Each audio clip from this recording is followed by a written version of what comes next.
এই মোবাইল ফোনটি চালু হওয়ার পরে এই যে দেখুন লেখা এসে দাঁড়িয়ে থাকে। এই যে দেখুন বন্ধ হয়ে গেল, আবারও চালু হবে। এভাবে লেখা আসার পরে ঘন্টার পর ঘন্টা দাঁড়িয়ে থাকে। তো এই ধরনের প্রবলেমগুলো হলে অনেক কয় জায়গা থেকে হয়। তো আমি দেখাচ্ছি আপনাদেরকে এটা কোথায় থেকে প্রবলেম।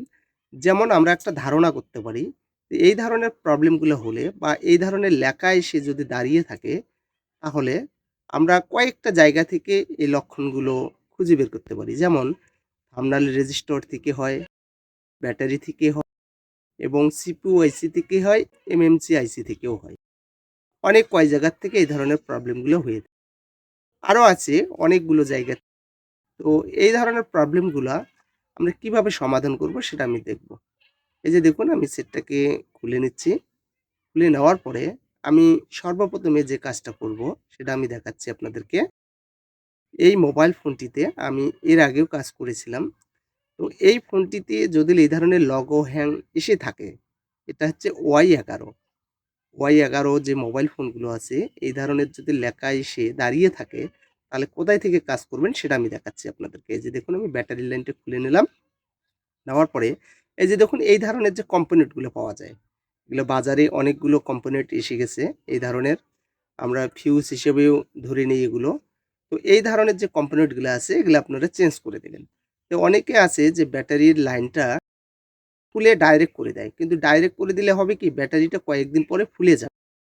দেখবেন ফুলে যাবে এবং চার্জ থাকবে না। তো আপনারা ডাইরেক্ট না করে এই ধরনের কম্পোনেন্টগুলো আপনারা চেঞ্জ করে দেবেন। তো আমার কাছে আছে এই ধরনের কম্পোনেন্টগুলো আমার কাছে নতুন আছে। এই যে দেখুন আমি দেখাচ্ছি আপনাদেরকে। আবারও দেখাচ্ছি ২ থেকে ৩ ধরনের এই ধরনের কম্পোনেন্টগুলো পাওয়া যায়। আমি আবারও দেখাচ্ছি আপনাদেরকে। সোল্ডারিং করে নিচ্ছি আমি। সোল্ডারিং করার পরে এই যে দেখুন, এই ধরনের কম্পোনেন্ট থাকে, তারপরে এই ধরনের থাকে, এই যে আরও এক ধরনের আছে। এই যে দেখুন এইটা। তো আমি এখান থেকে যেকোনো একটার মধ্যে আমি বেছে নিলাম। নেওয়ার পরে আমি এখানে লাগিয়ে নিচ্ছি। এই যে দেখুন আমি লাগিয়ে নিচ্ছি এখানে। ২ পাশে সোল্ডারিং করে দিলাম।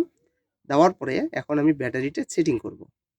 কারণ এখান থেকে ভোল্টেজটা পার হতে পারতেছে না। এজন্য সেটটা রান হচ্ছে না এবং আধা রান হয়ে স্টিল হয়ে থাকে। একা এসে দাঁড়িয়ে থাকতেছে।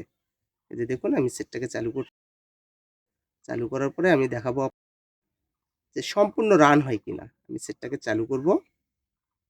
এই যে দেখুন সেটটা চালু হয়ে যাচ্ছে।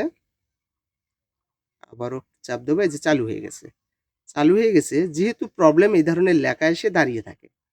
লেখা এসে দাঁড়িয়ে থাকে কিন্তু আমরা দেখব যে সমস্যাটার সমাধান হলো কিনা। এই যে দেখুন একটু ওয়েট করব। তো দেখা যাচ্ছে সেটটা সম্ভবত রান হয়ে গেছে। এই যে দেখুন রান হয়ে গেছে, চালু হয়ে গেছে।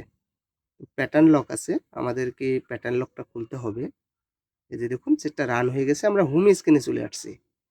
হোম স্ক্রিনে চলে আসছি। তো এই যে ভিভো মোবাইল ফোনটি Y11 এই ফোনটির প্রবলেম যদি লগো হ্যাং হয়ে থাকে অর্থাৎ লগে এসে দাঁড়িয়ে থাকে তাহলে কিন্তু এই জায়গার থেকে প্রবলেম হয়। অন্য সেটের ক্ষেত্রে কিন্তু যদি দাঁড়িয়ে থাকে তাহলে কিন্তু কেসটা অন্য জায়গা থেকে। কিন্তু শুধু এই সেটের জন্য প্রযোজ্য এটা। এই যে দেখুন আমি দেখাচ্ছি সেটটা রান হয়ে গেছে এবং সবকিছু ঠিকঠাক আছে। টাচও কাজ করতেছে, ব্রাইটনেস ঠিক আছে। তো এখন আমি সেটটাকে সেটিং করব। কারণ আমি এই ধরনের সেটের কাজগুলো অনেক আগে অনেক কয়টা করেছিলাম। তো আমি আজও দেখালাম আপনাদেরকে। যদি এই ধরনের ফোনগুলো যদি অটো রিস্টার্ট হয়, তাহলে কিন্তু এখান থেকে প্রবলেম হবে। কয়েকটা জায়গা থেকে হতে পারে। যেমন আমি আপনাদেরকে বলে রাখি, যদি পাওয়ার বাটনের সুইচটাও যদি কখনো ডাইরেক্ট হয়ে থাকে, তাহলে কিন্তু এই ধরনের প্রবলেমগুলো হয়ে থাকে। আমি বলছিলাম যে কয়েকটা জায়গা থেকে হয়। কিন্তু আমাদেরকে আসল কারণটা খুঁজে বের করে কাজ করতে হবে। কিন্তু নির্ধারিত কোনো জায়গা থেকে বলা সম্ভব না যে এখান থেকেই হইছে। এটা কখনো বলা যাবে না। আমাদেরকে কেসটা সম্পর্কে জানতে হবে এবং খুঁজে বের করতে হবে যে প্রবলেমটা কোথায় থেকে। জাস্ট একটা ধারণা নিয়ে কাজ করতে হবে। এই যে দেখুন কাজটা হয়ে গেছে।